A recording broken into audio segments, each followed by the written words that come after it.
Good morning, everybody. This is Dee Reinhardt with Illinois WorkNet. I've got Olivia on the call with me this morning, but she's going to be kind of working in the background on some stuff, so only if we need her will she be here with us.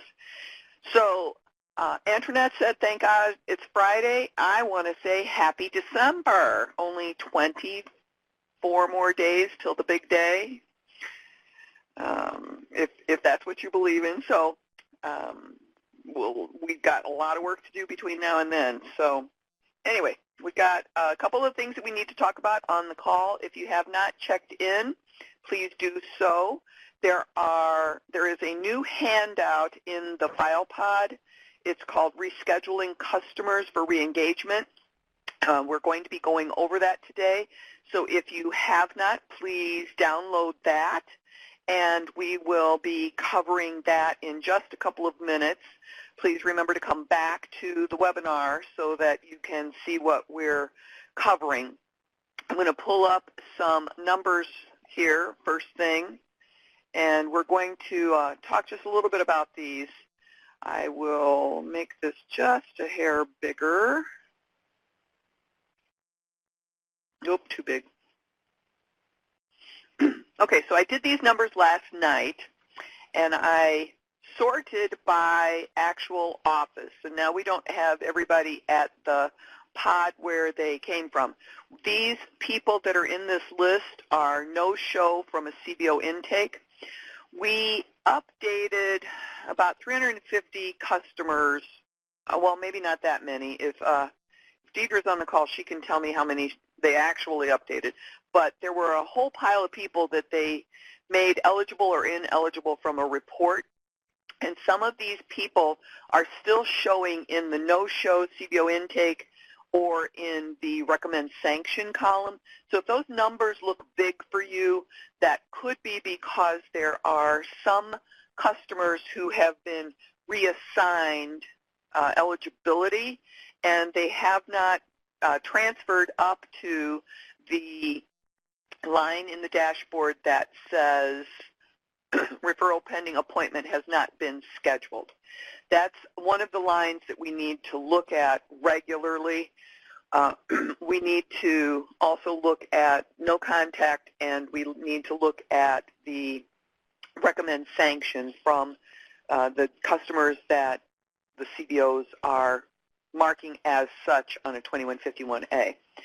So we've got Cal Park with 6, Englewood 5, Humboldt Park 2, Lower North 3, Northern 3, Northwest 6, Roseland 1, South Loop 2, South Suburban 1, Southeast 5, Special Units none, Uptown 5, West Suburban 8, Western 5, Woodlawn 3, Rockford, you've got 2.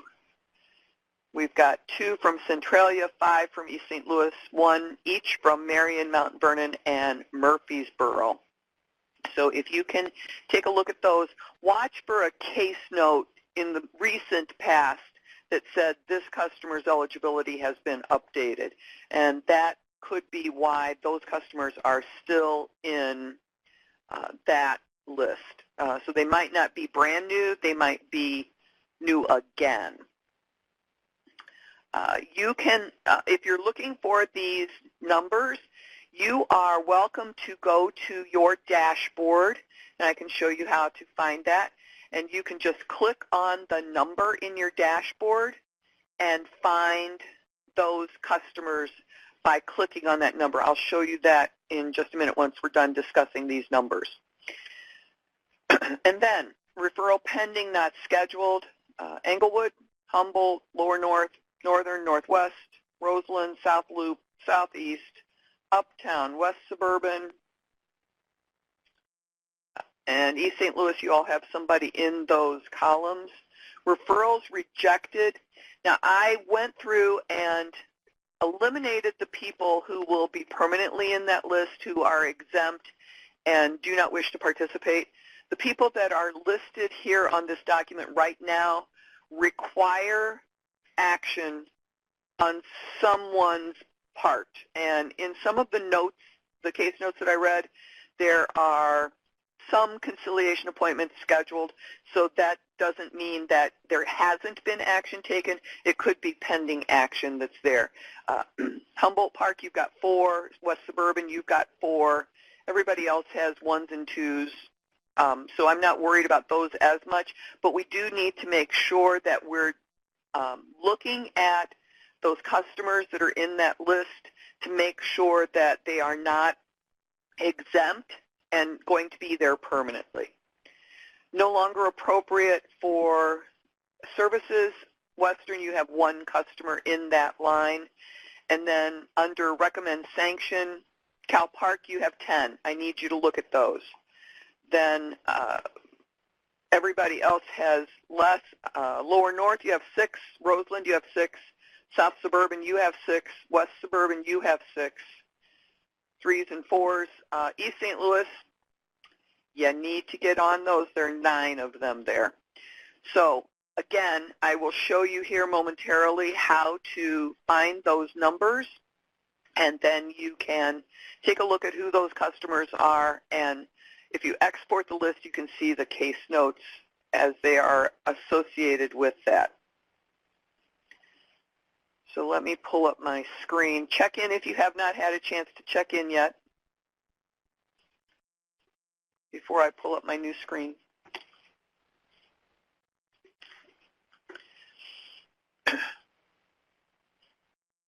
We're light on the call today. There's only not as many people as I need on these calls. All right, looking at the dashboard right now, this is test, but what you can do for each of the items that we were talking about, you can go to the line item on the dashboard. So referral pending, no contact from customer, you can click on that number and it will give you a list of who those customers are. So we're in test right now, so Buffy the Vampire Slayer is not actually on our list of customers, and Bob the Builder is not either. But that's how you find out who those customers are. And then if you export the list, it will give you who entered the last case note and some dates, or you can just click on the progress page for that customer and check the case notes out from there as well. So please, if you have any other questions, Pam or Karen, you specifically asked for your list. That's how you can find your list of customers. And we hope that you are able to take those out of there or fix them or reschedule them or do something with them because they need to move. Okay, the next piece that I want to talk about today is re-engaging customers. Now, we do have new directions that are down in the file pod. I'm sorry, Pam, do you want me to show the list again?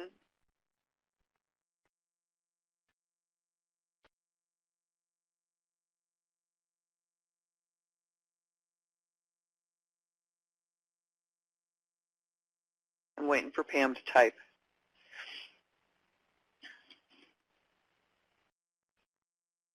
I'm in and can't find it. Okay, so from the dashboards at the top of the screen, if you click the down arrow and go to Enrolled, then on the Enrolled dashboard, it says Referral Pending, No Contact from Customers, Recommend Conciliation. That's where you find the no contact ones.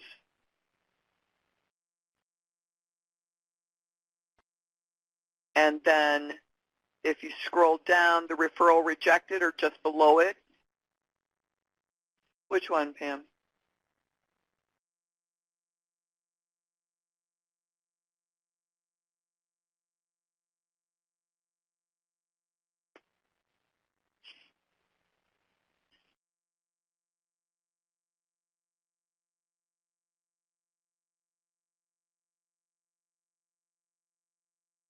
The list is gone.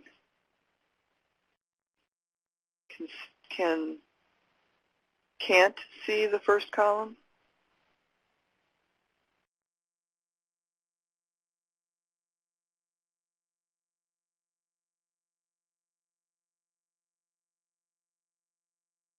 How about if we talk about this list showing Western numbers is gone. Oh, I moved the list.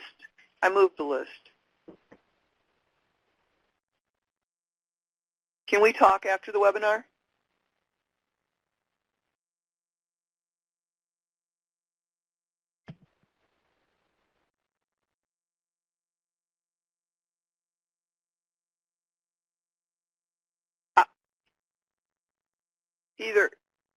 Either Olivia or I will call you right after the webinar.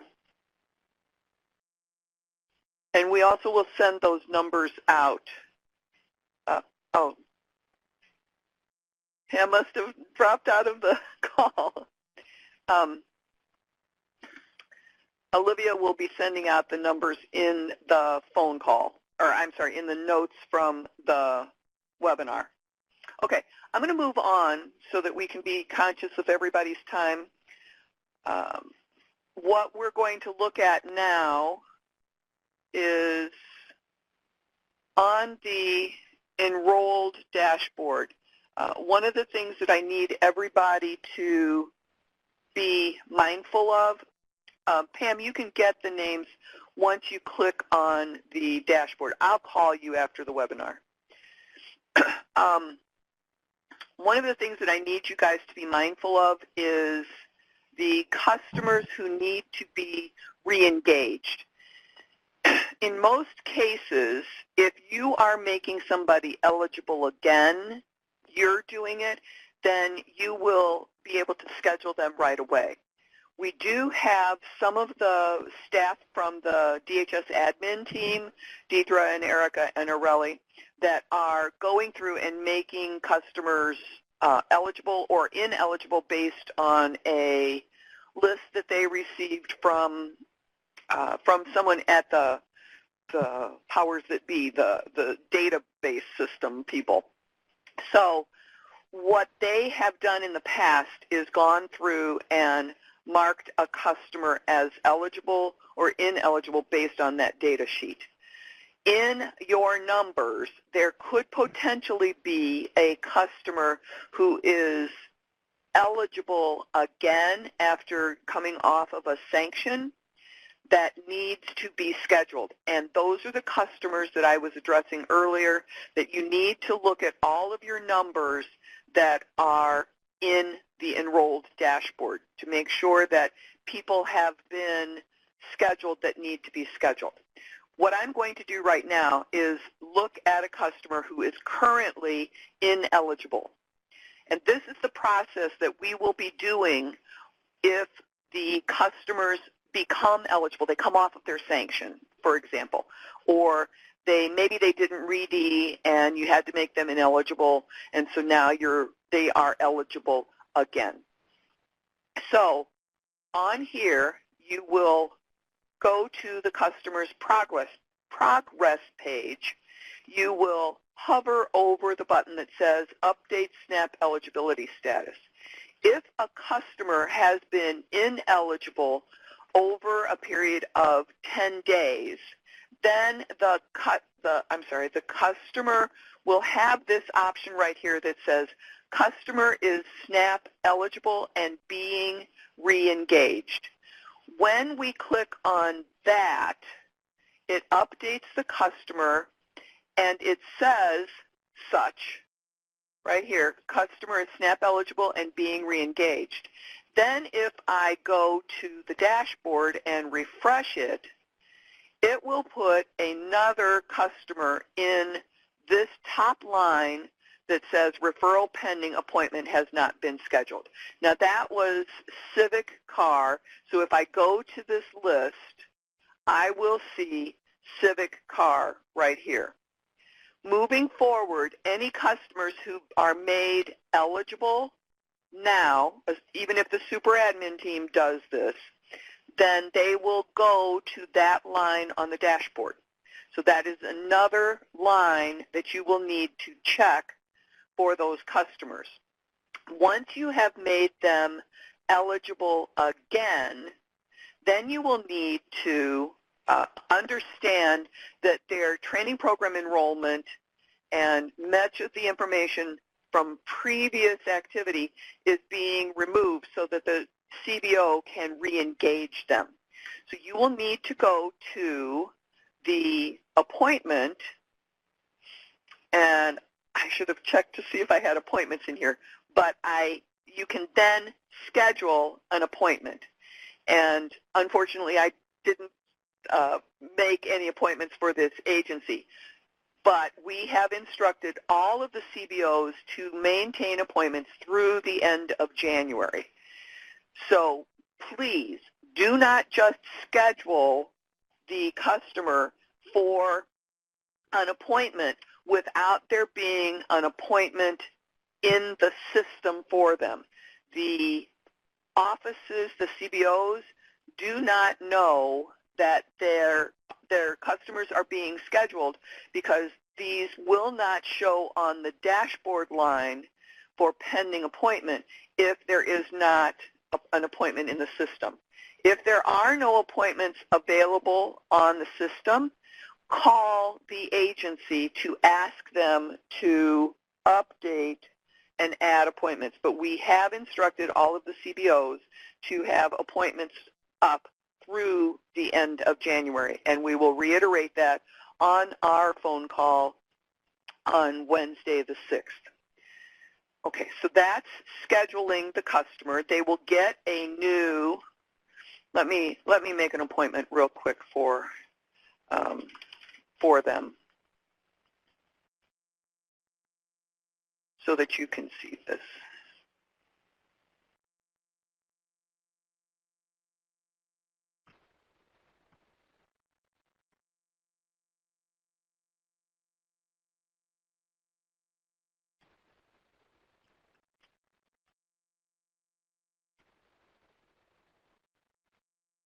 Okay, so now if I refresh this, I can now go to schedule an appointment, set the appointment. It will set it. You can now give them a new 2151 just by downloading the 2151 form, and as you can see here, there is a new appointment scheduled for 12/6 at 10:15 a.m. The other new additional item that we can look at is if you click on the View More Appointments, it shows when their other appointments were. If you see a pattern where they keep missing their initial appointment, it might be a conversation that you may want to have with that particular customer. So that's all you have to do with those customers. One of the other things that we need to talk about, let me pull down is the fact that some of these customers may want to go to a different CBO, or they may need to be transferred to a different DHS office. In that case, if this customer, if Civic Card did not want to go back to a safe haven, then you would send epic@illinoisworknet.com an email.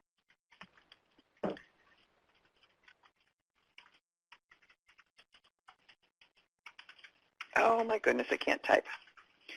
Or you can call the DHS admin team, Deidre, Areli, Erica, or myself and Olivia.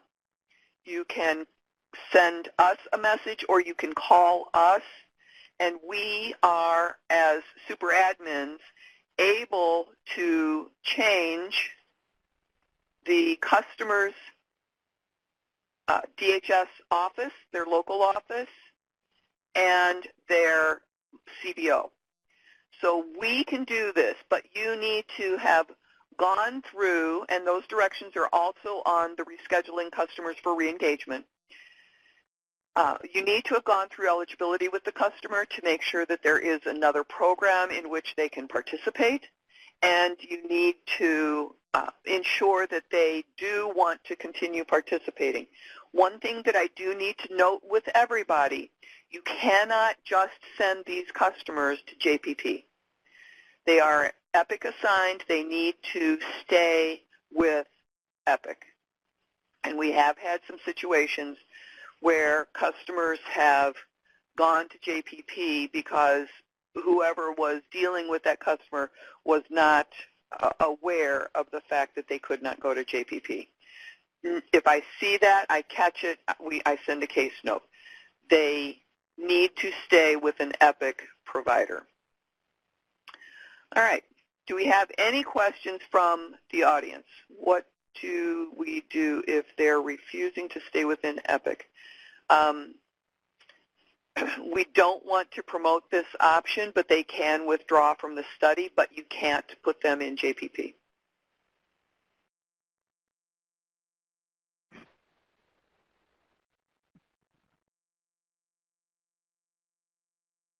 We want people, the whole purpose of this is to get them training. If it's a situation where they need income right now, we do have many providers who can provide work experience right off the bat instead of putting them through training first. We do have a couple of providers that can have them in work experience and training at the same time. So we need to work with those customers. We need to encourage them that it's not about getting money today, it's about having a career in which they can move forward in the future. So it is potentially a little bit of a sales pitch, and especially for people who may be used to working within the system. But the whole purpose of this program is to get them a career pathway for the future. Yes, and that's the whole purpose of moving them to a different CBO. Just like Deidre said, we want to try to realign them if it's something that maybe they didn't like the provider that they had, or maybe they picked the wrong program for what they could actually do. Those are all things that we need to try to work with, and that's why the super admin team can provide the change of either the office or the agency in which the customer is participating. All right. So Lydia, did that answer your question?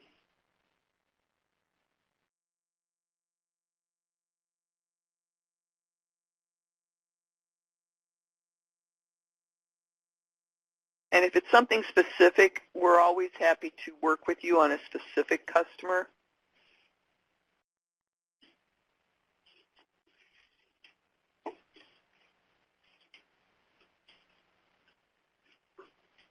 Okay. All right. Good. I'm glad. What our goal is to get the customers who are participating in EPIC off of public assistance permanently.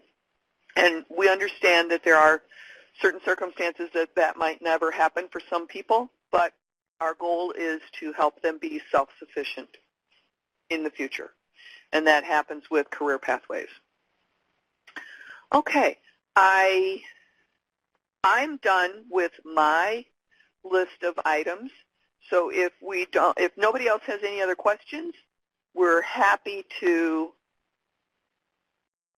end the call today. I'm giving it just a moment to type.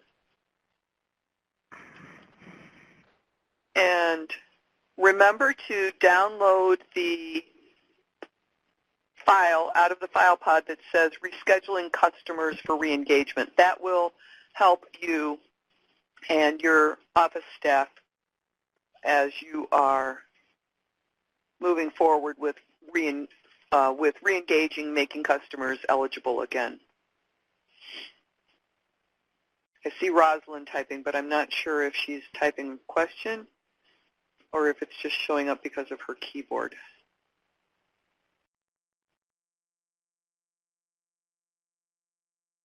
You guys all know that you can call me or Olivia if there's an issue. You can call Deidre and her staff, and especially if we need to change somebody to a different CBO. I do need you guys to have done the research, though, and that can be done through their eligibility review page. Let me pull that up real quick. If you go back to their eligibility review, on the customer, you can see what other programs they may have had available to them. And then you can also see what programs were not recommended. And it may be that they didn't understand or there was something else going on, so the industry might need to be changed on their application. If they're now drug-free and they weren't before, or if the distance was an issue, you might be able to work with them on some of these other areas. The more items that they had checked initially, the easier it will be to make some of those changes if the customer needs to change agencies. Rosalind says, forgive me if you address this. What specific information are you looking for when we receive workbooks for control group clients? Please clarify if you, by control group clients, are you meaning those customers that remained in JPP? I don't deal with, we only deal with the treatment group customers. Thank you, Deidre. Okay, so Deidre will address that with you, Rosalind. If there are no other questions, I will end the call today. And Pam, I will be giving you a call in just a couple of minutes. All right, thank you. Everybody have a great rest of your day and have a great weekend. It looks like it's going to be some nice weather again this weekend. Thanks a lot. Karen, what office are you at?